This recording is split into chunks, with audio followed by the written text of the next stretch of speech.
Әлеге мәгълүмати сәхифәбезне без Татнефть гамәви җәмгыятенең Азнакай районы үсешенә куйган кайбер хезмәтләренә багышларбыз. Барыбызга да мәгълүм, генераль директор Наил Маганов җитәкчелегендә Татнефть компаниясе районыбызга даими рәвештә ярдәм күрсәтеп тора. Бүген шуларның кайберләренә тукталырбыз. Татнефть җәмгыяте бик күп заманча инновацион проектлар эшли. Шуларның берсе экология өлкәсендә. Әлеге проектка нигезләнеп, районыбызның Мәлбәгыш, Победа һәм Актүбәнең икенче мәктәпләрендә клонлаштырылган үсемлекләрне үрчетү буенча заманча лабораторияле биология кабинеты ачылды. 2018 елны безгә менә шушындый бәхет елмайды. Безгә инде генеральный директор Татнефтьнең безнең җитәкчесе шушындый зур бәхет, зур шатлык бүләк итте. Бу әкияттәге кебек булды безгә. Безнең инде авылыбыз һәм әтиәниләр бөтенебездә инде башта ышанмаган идек. Менә инде хәзер 2нче ел шушы мәктәптә укыйбыз. Біз моңа бик сөенәбез. Киләсе елга, былтыр инде безгә 19нчы елның уку елында тагын бер бәхет елмайды. Безнең мәктәптә инде лаборатория, биолаборатория кабинеты ясадылар. Бу биолаборатория кабинетында безнең лаборатория кабинеты, биология кабинеты һәм безнең барында бокс. Бу бокста инде безнең балалар клонирование ясыйлар. Анда инде алар агачларны клонировать итеп үстерәләр, билгеле бер дәрәҗәгә килеп җиткәч, 8 ай эчендә, 9 ай эчендә инде алар үзләренең көчләрен сыныйлар. Әлеге лаборатория фәнни тикшеренү лабораторияләреннән бер дә ким түгел. Укучылар биредә клонлаштыру ярдәмендә үсемлекләр үстерү белән шөгыльләнәләр.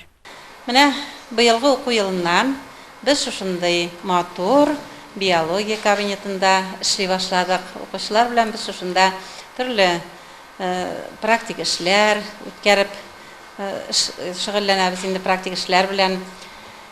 Үсентеләр үстерәбез. Безнең бер дигән яхшы яң корылма дип йөртәбез инде. Лабораториябыз бар. Бу лабораториядә бөтен мөмкинчелекләр дә бар.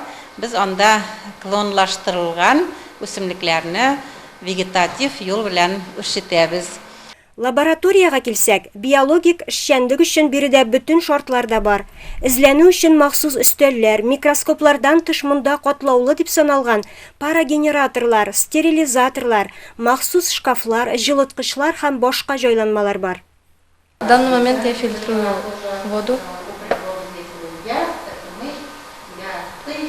Также подключаю pH-метр для того, чтобы определить кислотность почвы.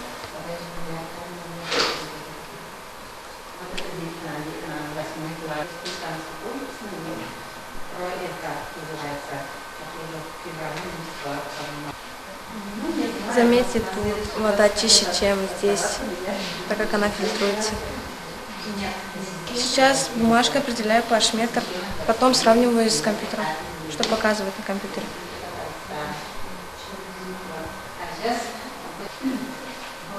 И запускаю на компьютере приложение.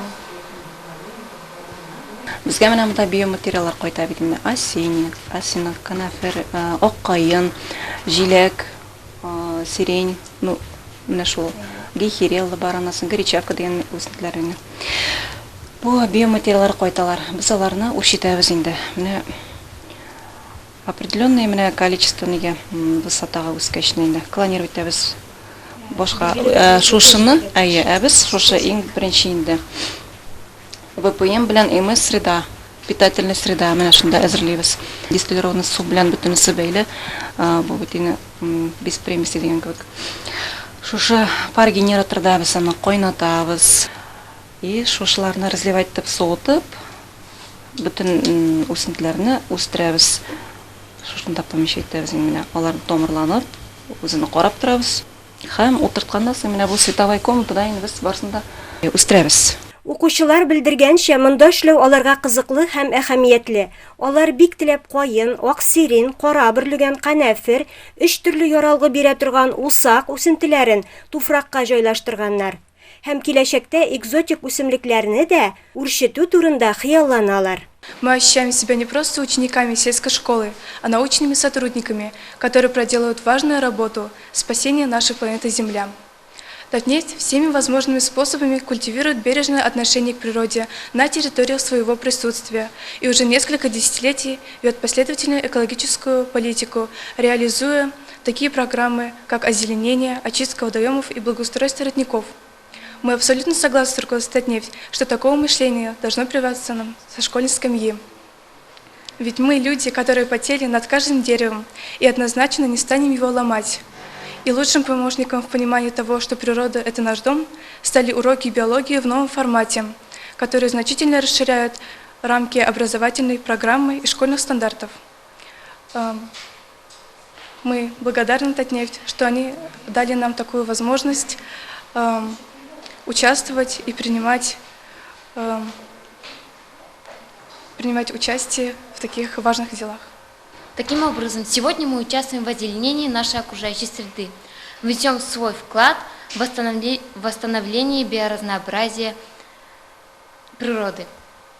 И, возможно, проводя такие сложные опыты, мы станем великими учеными, которым предстоит немало открытий в области генной инженерии. Татнефтьнең экологик программасы тормышка ашыру кысаларында барлык 6 биокласска да шушы махсус төрдәге усакны үрчетү бурычы куелды.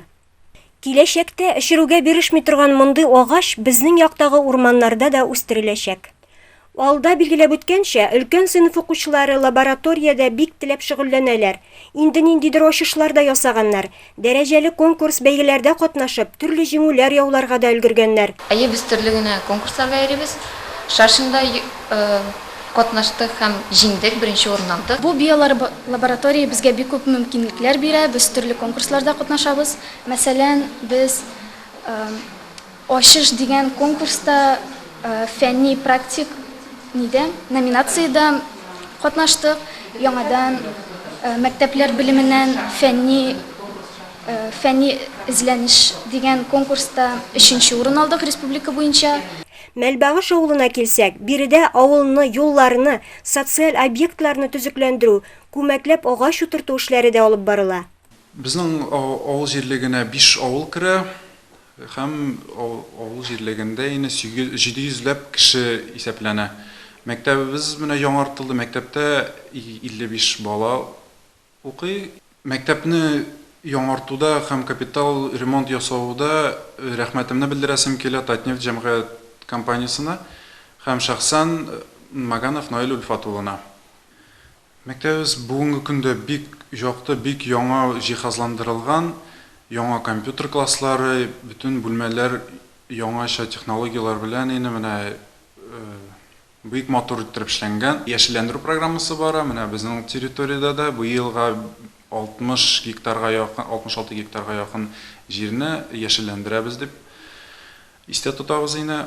Татнефть гаммави җәмгыяте ярдәме белән Мәлбәгыш авылы бигрәк тә заманча реконструкция узган мәктәбе, Инфинтра технологиясын кулланып эшләүче лабораториясе булган авыл төбәгебездә бик нык алга китте. Аның үсеше, казанышлары белән Татнефтьнең генераль директоры Наил Маганов шәхсән үзе даими рәвештә кызыксынып тора. Бу Татарстанның көньяк-көнчыгыш районнарының зур